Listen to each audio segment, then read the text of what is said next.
Cody? Great to be here with you today.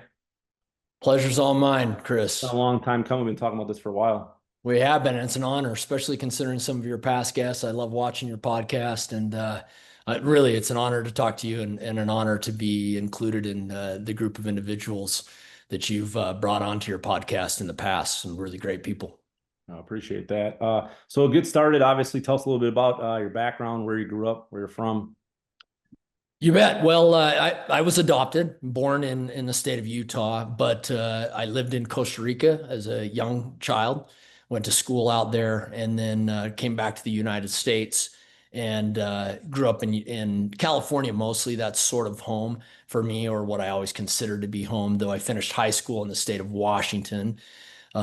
Post high school graduation, I started a consulting operation that took me all around the United States. My wife and I moved, I think, 13 times in the first 7 or 8 years of marriage. So I've lived from the west to the east coast, from the north to the south, and even lived in Brazil and spent a lot of time down there. I lived there for a mission that I served for my church, but then also went down again for some business and have done some international business with some extended stays, we'll say, in a few other countries. So I kind of live all over. My current home is Utah, and again, that's where I was born. So I guess depending on your definition, that might be where I'm from.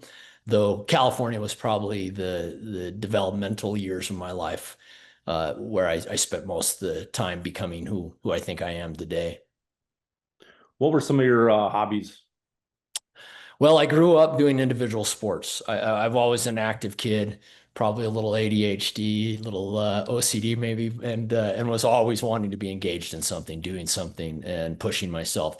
But I tended to lean towards the individual sports. I was a gymnast, I was a diver, I was a swimmer. In fact, the only team sport I really played, as a kid was water polo. And that was a little bit short-lived. Again, living in California, I was playing water polo when we moved. We moved from California, which was the largest high school in Southern California and in the nation at the time, to a small farm in Washington State, which I had three sport options there. It was football, wrestling, or basketball. That was it. So I played a little football, did a little wrestling, and that was just for a few years as I finished high school out there. And then I sort of, just fell into the fitness world. I started working out a lot in college and going to the gym. More of I was just always kind of a smaller kid, so it was more of just staying fit and healthy. But as time passed and developed, uh, I began to prosper a little in my career. Was blessed and had some successes there, and kind of reached a point where I thought, uh, you know what do I want to do next? I need to challenge myself. I'd finished school, I'd started a family, I'd done some of those sort of things, and so I got into endurance sports. And I would say that from a hobby standpoint, looking back over the last 50 years, I'm almost 50 now, and looking over the last 50 years, that would be my true hobby. Would be endurance sports, even though it kind of came later in life. Awesome. So what was your main hobby before you got out of school and developed this passion for endurance sports? What would you say your main thing was before then? Before then, I think it was just fitness in general. I just love to be engaged in pushing myself. Anything that challenged myself, pushed myself, anything where I could see, gains, and for me, physical gains were evident. But I tried to, I always felt a need to accomplish a build, to grow, to push myself. I think I get that from my father. And so for me, anything that did that, and so I just gravitated to whatever was available to me. But I really, have always kind of loved being in the gym, and currently I spend a lot of time in the gym. I spend a lot of time working out. But for me, it's a mental thing as much as a physical thing. I always tell people, for me, I'm at the gym meant for the mental aspect of it, right? I need to be there. And so that's where I find my peace and where I leave the stresses of the day. And so that's always been kind of a hobby for me. I have a hobby of business. I've done a lot of entrepreneurial ventures, a lot of consulting. I love to help companies grow and build. I like to see something progress. Again, that's sort of the definition of who I am, I think, is that I'm constantly looking for an opportunity to build, grow, or progress something. I'm an architect of sort, whether it's my own personal life or whether it's other companies and businesses. Awesome. I'd love to talk to you about the Ironmans. I know you did five, six, or seven of them, and you probably lost track. I know you did a bunch of those. Tell us a little bit about your first one and how you felt going into that. Absolutely. Yeah. Ironman is what started it for me in endurance. As I mentioned before, if you look at my life as a whole, endurance sports are my hobby.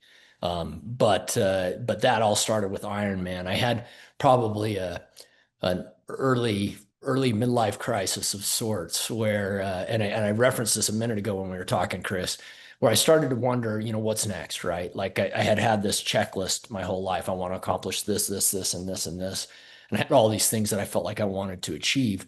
And as those things got checked off the list and I kind of got to just kind of a cruise control place, I don't do that well. I don't do cruise control well. I was starting to feel a little bit. And this was during the '08 crash, right? When things were collapsing in business and my own business had thrived quite well. And then my main client had sold off to another party and I found myself doing some other things that I hadn't been doing before. And again, I started to feel this need for a self-worth. I needed to prove myself to myself, not to anyone else, but to myself. And that's what I love about Ironman, right? The Ironman is a game for completers, not competers. Now, there are professional athletes out there. I'm friends with a lot of them. I have a lot of respect for the people who podium and stand on those stages. But what appealed to me for Ironman is just getting across that finish line. And that's the case for all endurance sports. Just getting across that finish line is a personal victory. And it doesn't matter when you do it. And if you've ever been to an Ironman race, the winner, they are definitely celebrated. They're absolutely celebrated. But all Ironman races have a cutoff time. And when that cutoff time comes, if you haven't crossed that finish line, then you technically haven't achieved the title of Ironman. And I'll tell you what, the guy who crosses that finish line at the cutoff time, 2 seconds before, 1 second before, who's just falling over themselves to get there, the celebration for him, 100-fold that of the winner. And so that was my appeal. I actually watched the first Ironman in St. George, Utah, which is the hardest course in the world, one year. And the next year I decided I was doing it. And prior to that, I had never run a 5K. I'd never done a Thanksgiving turkey trot. Like I'd done nothing, right? Oh, So I signed up for this race just to prove to myself I could do it. And I trained and I trained and I trained. And we ended up having a really rough year weather-wise. 400 people were pulled out of the swim. There was a boat, a full-size boat, a ski boat that capsized. The waves were crazy and out of control. Having grown up being a swimmer, though, I was able to complete the swim a little bit behind my time that I wanted, but I completed the swim, jumped on the bike, and it was 100. It was 112 miles of headwind. It was rough, but I got through the bike, got into that run. The weather went from a 55-degree swim, 55-degree water swim to 108 at the close of the day in the sunshine, running that marathon leg. And I finished. And I was almost an hour behind the time I was really shooting for because of the weather and some of those other challenges. But it was incredible. It was a credible feeling. As when I finished that Ironman, my intention, excuse me, was to just do that one race, right? Just to prove to myself I could do it. But something clicked at that finish line, and when I came across that line, something felt different about me, and and so I began to do it every year. And since that year, I would race that race every year and race other races. And then that got me into, some more long distance stuff like ultra marathons and things like that. So for people that don't know what a Ironman is, could you explain?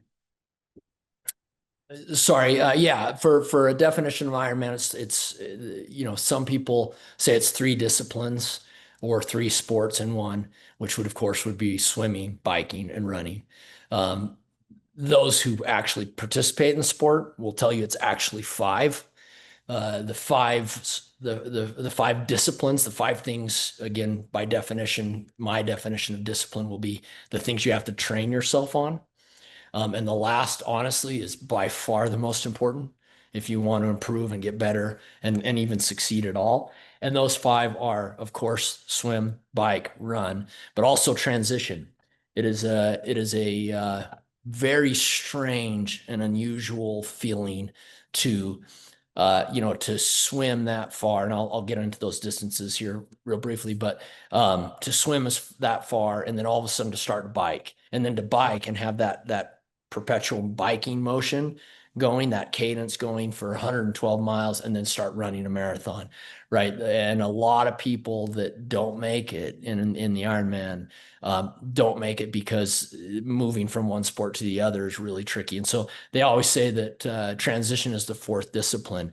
But anyone who really, really is an endurance athlete and really understands the sport and frankly, in fact, I'm gonna take a step back from that. I'm gonna say anyone who's completed Ironman will tell you that the fifth discipline is the most important, and that's nutrition.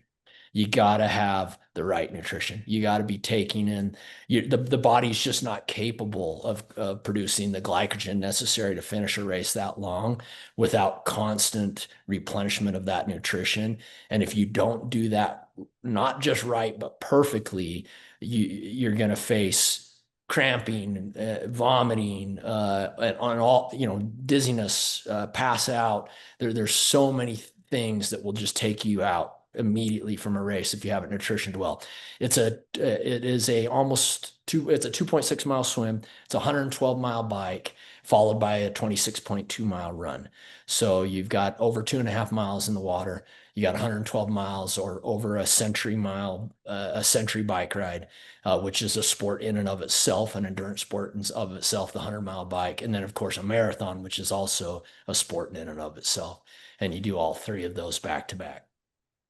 Wow, awesome. So let's jump into ultra marathons. I know you've done over the years a bunch of those as well. Tell us a little bit about that.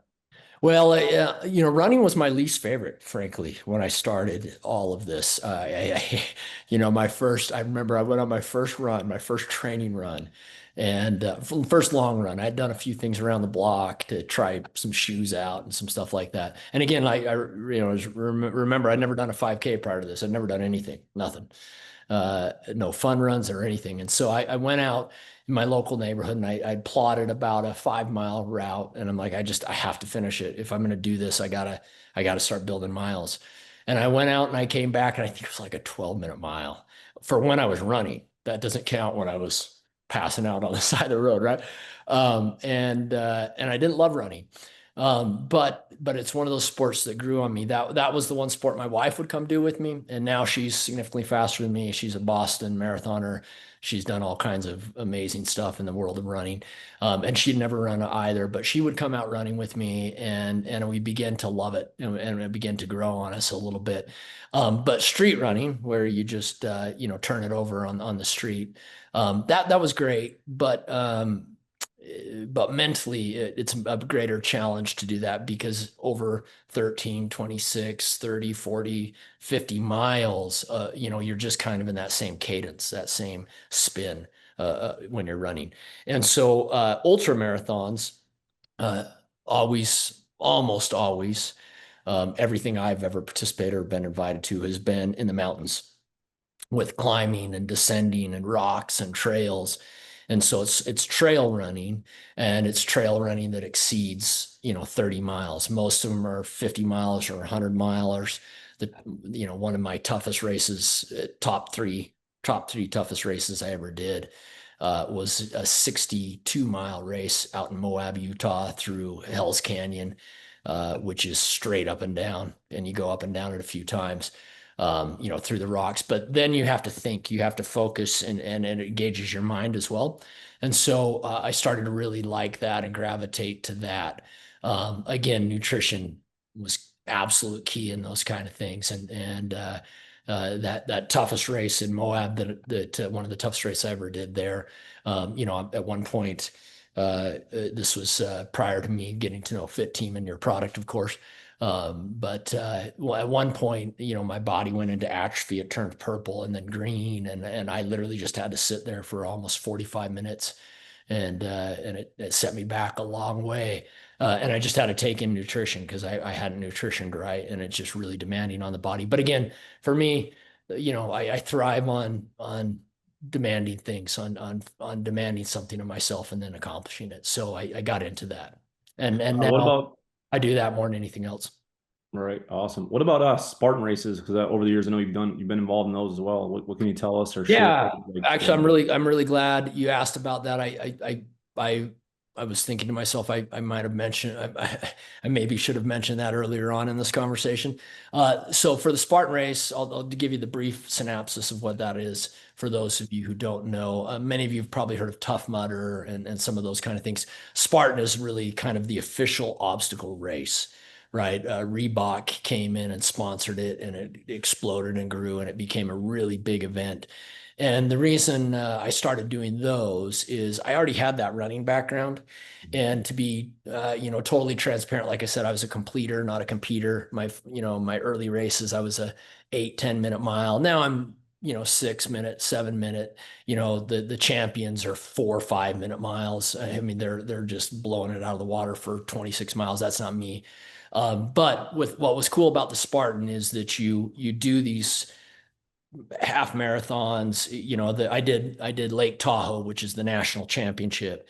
That is also one of the top three toughest races I've ever done. So Ironman St. George 2012 with the horrible weather, uh, Tahoe national championship in the Spartan race, and then the Moab 62 mile, ultramarathon. Those are my three hardest races. Uh, but in that race in Tahoe, as an example, and they're all similar. It ended up being over, like I mentioned, over 30 miles, which is really long for those. They're usually not that long, but it was the national championship. And you run for a period of time, and you're running uphill and through sand and through rivers and through mud. And again, it's an obstacle course. And then you'll hit these obstacles throughout the course, and you'll end up hitting anywhere from 15 to 30 or 40 of them. And there'll be everything from swimming through. We swam through at the top of Lake Tahoe. We swam through the lake used to produce snow, freezing with ice floating all around you, right? And you had to swim across it. To flipping tires, to monkey bars, and so it engages upper body and other sort of physical challenges. And as I mentioned, I spent my entire life in the gym, and I love the gym. And so, as a gymnast, body weight exercises, pull-ups, push-ups, that kind of thing became really commonplace for me. So what I found is I found a home in the world of Spartans because it implemented both. I wasn't the fastest runner, but I could outrun a lot of the CrossFit guys or the really big bodybuilders. And I wasn't the best obstacle guy. I can flip a tire, like a CrossFitter could maybe, but I had upper body strength from my time in the gym, so I could outperform the runners. So when a runner would show up to a Spartan, they might get ahead of me in the run, but then when I got to the obstacle, I could blow by them in the obstacle. And the obstacle guys that were really strong in the obstacle, I could beat them pretty soundly on the run. So my first Spartan ever, I placed. That was one of the first times I ever got on a podium. And then from there, I just started loving that sport because it kind of combined everything that I do, and ended up at the national championship to get my trifecta badge, which is to say I've done every distance that the Spartan race offers. Oh, that's awesome. What advice do you have for someone that's just getting started in say endurance racing or endurance sports? Consistency. It's just consistent. You just have to keep, and I think that's the case for anything in life. You just have to keep going. Just keep doing it, right? It doesn't matter if it was a good day or a bad day. You'll have both of those. You're going to find that there are, especially in endurance sports, there's mile markers, right? Getting up to that 9 mile mark is really tough. When you push through that 9 mile mark, then it becomes easier, and you'll kind of fill some of those as you go. So just build into it. Take your time, build into it. What I love about the endurance sports is anyone can do it. Go to an Ironman finish line, go to a marathon finish line. You'll see 90-year-old men and women crossing that line. You'll see people who are, overweight. You'll see people who are super tiny without a lot of muscle or strength. And so that's the beauty of it, is it's a self-test, stay consistent. But for endurance specifically, the most important thing, there's all kinds of things you can study and learn that all are helpful. Learn your stride, learn cadence, learn how to start a race, how to finish a race. And there's all these tips that people will give you. Don't start out too fast. Don't, and you kind of learn to do these different techniques like negative splits. And so I'm not suggesting there's not a lot of techniques. It's not just simply go out for a run. But I will say that when you look at it as a whole, the most important technique is fueling your body. The body can, and I mentioned, there's a reason I mentioned 9 miles. The body can go a certain distance on the glycogen that it naturally holds. No human, I don't care who you are, what your genetic makeup is or what you've done in the past physically, no human can go past a certain point with glycogen. And I can clarify exactly what those are for your audience, but it's probably not necessary for this meeting today. And so if you're going to do endurance, if you're going to keep going past that point, you have to fuel your body. And knowing how to do that and do that right is beyond a science. It is a science. It is an art. It is physically demanding. You have to train yourself, teach your body to take in food. I mean, think of the tiredest you've ever been in the middle of a sport, sprinting up and down a field. Can you eat? And then think of trying to eat something while you're doing that in the middle of that, right? And so that's truly the most important thing to stay consistent, to grow, is learn how to fuel your body. Right. Yeah. Nutrition's just so huge, definitely with performance. But what about for yourself or daily life, just every day, even when you're not out competing or Yeah, very active? absolutely. You want an active lifestyle. It's what you put into your system, right? Again, I've always been active my whole life. Um, and I never cared about diet. I was a smaller kid, high metabolism. I would eat whatever I wanted, whenever I wanted.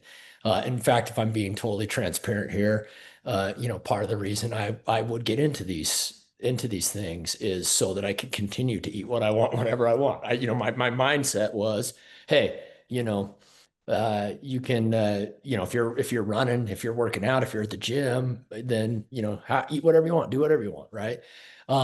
As you age, you learn that that's not true. Right. You learn that they go hand in hand, and maybe even more importantly, that it's your physical condition, what you put into your body, that is the most important. I mean, it's just like a car, right?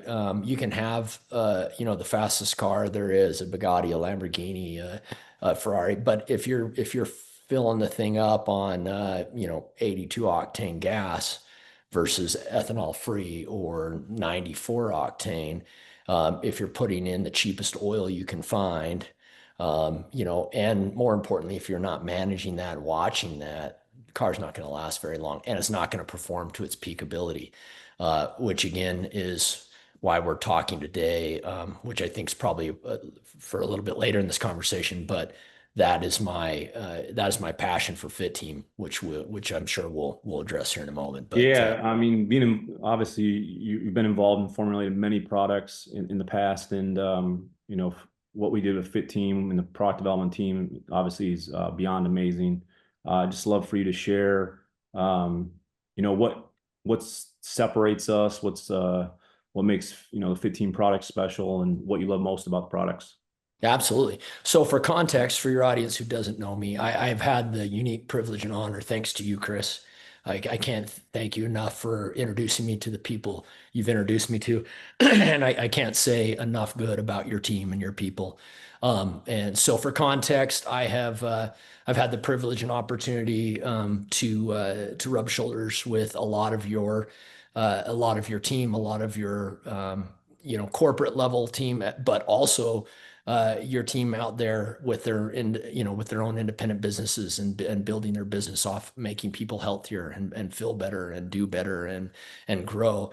And I've been really, really impressed with FITTEAM. I digress a little bit going down that road, but I really don't feel like I can mention anything else without first thanking you for that. I've been on runs and done races with your teams. I've done all kinds of things. But our relationship, for your audience to be aware, our relationship began with the formulation of FITTEAM. You and I met in that process, right? Um, and I worked for the company for 12 years that developed the FITTEAM product. Over those 12 years, I was over research and development. I was over client management and making sure clients got what they wanted. And I oversaw all of those as the executive vice president for sales development and research. And so over those years, yeah, to your point, I lost count. I've made hundreds of products. And for the first 3 or 4 years, I just kind of did my job and I did it the best I could, but I just did my job. Nothing excited me really. And I'll tell you why. The reason for that is that um, these clients would come to me and they kind of had a business model for making money. I want to make money by selling product X. And that was their focus, right? And so what they would say is they would say, make me product X. And then they would have a marketing or a story they wanted to tell, right? I want to sell product X because product X does Y. And they would come to me with this pre-written script of what they were going to pitch or sell, ask me to make a product. We would make a product. Then they would, for lack of a better term, dilute that product to get costs as low as they possibly could and still, and still be honest in their claims and what they were saying. There's some companies, if I'm being totally transparent, that didn't even care about being honest. Of course, we refuse to work with those companies, but they do exist and they end up on shelves, unfortunately, sometimes. And that was the process, right? So, oh, okay, this product wants to sell some energy, something or other, of weight loss, something or other. Great, we'll make them a product, and we mixed it up, and then you came along and I had never experienced anything in all my time, in all my career like that experience, right? As you and your team knows, and anyone who does know me already, maybe watching this podcast, I have always loved the quote that an individual will work hard for money, he'll work harder for his friends, but he'll work hardest of all for a cause or purpose. Being involved in a vision, a cause, a purpose, something with real passion was always important to me. And you came with that at the forefront. Not a product, not what you made or what you sold, not even how you were going to sell it, which is how everybody else started. I want to sell this, and here's how I want to sell it. You came with, here's why I'm doing this. I want to improve people's lives. I want to make them healthier, happier, and frankly, I don't, not with no disrespect, Chris, I don't think you had any idea what it was going to lead to for the people that you and the lives you touched, right? What this product was going to do for them, because you wanted to bring a product to the market that just made everybody's lives better all around, physically, mentally, emotionally. And one of the things I love about you is spiritually. If I can be so bold, right? And so that was your cause, that was your purpose. I want to improve people's lives in every area. And this is what got me. And then you looked at me and you said, I've done my homework, I've done my research, and we had a mutual friend who had given you some background on my team, my doctors. I had unfortunately he's passed away now, but I had one of the best doctors in the world, Dr. Ogwala, who was working for me with 4 PhDs, and he'd worked with all the biggest food companies in the world. And you came to me and you said, you know what? I want to improve lives. You guys tell me what formula I want. You tell me what product to make so that I can do that. And you didn't come to me and tell me what product to make. You didn't say, Cody, make this. You said, what should I make? What should I use? What should I do? And Ohm was shocked. He'd never seen that. He's the greatest little dude you've ever met, and so smart. And I came to him and I said, Ohm, got a new company. They want you to make them something that improves lives in all of these areas, but they're giving you free reign to do it the right way because you're the one with the degrees. You're the one with the experience. What can you come up with? And he was so excited, and we developed FITTEAM. And of course, FITTEAM had a lot of input, right? I think we went through how many iterations? Dozens and dozens and dozens to get, the right flavor profile. Flavor. Yeah, let's be really transparent here, right? Things that are good for you don't generally taste great, right? And so we worked really hard to get something that was good and palatable and that people would like. And FITTEAM had a lot of input in that. But one thing they never did, they never watered it down. They never asked us to cheapen it. They 100% allowed us, my team, two doctors, multiple PhDs, guys who've been doing this for literally 50, 60 years. They let them develop the product into something that would actually have real effect. And that for the first time at that job with that company, I was stoked. I was so excited about a product, and I immediately gravitated to FITTEAM. And since then, as you know, and again, my compensation came from the development company, and I do think this is important, and you may not, Chris, but hopefully your audience will understand what I mean by this. But FITTEAM's never compensated me personally for anything I do, because not that they wouldn't. Chris is more than willing to, compensate his people that help his company. But I've never wanted that. I've never asked for that. I just love the product that much. I said, Chris, whatever you're doing, I want to be involved. You have an event, I want to come. I want to rub shoulders with people who are using this product. And I immediately began to use it. And out of the thousands of products that I used and built and developed myself in a lab over the course of 12 years, if you go into my pantry, the only thing in there will be FITTEAM. It's the only thing that that me and my family actually used and took, because it was that great of a product. Awesome. Yeah, it left me speechless on that one. It's good stuff. And it, again, we've talked a lot about what I'm into, right? And FITTEAM's my go-to. There are, as you know, there are several professional athletes that are world ranked in ultramarathon, in Ironman, in different areas that are consuming the FITTEAM product, and they do it because not only does it provide the physical energy and the physical nutrition that they need, it gives them the mental clarity, it gives them the digestive health, it gives them all of those other things, but it's also just done right where you're at your most exhausted and you're just dying and the wind's in your face and the sun's beating down and you're hot and you're sweating, you've been going for 130 miles. FITTEAM actually is refreshing. And not only refreshing, but it refuels that system and gets in immediately to give you what you need to finish those last, 10, 12, 15 miles, whatever it may be. So it's the ultimate goal too for me, not only on a daily basis, but on a race basis. And that's what I've seen over the course of FITTEAM's existence is you developed a product to help people in every aspect of their life. What I don't think you expected to happen is for the soccer mom to start taking and using FITTEAM and become a marathoner, right?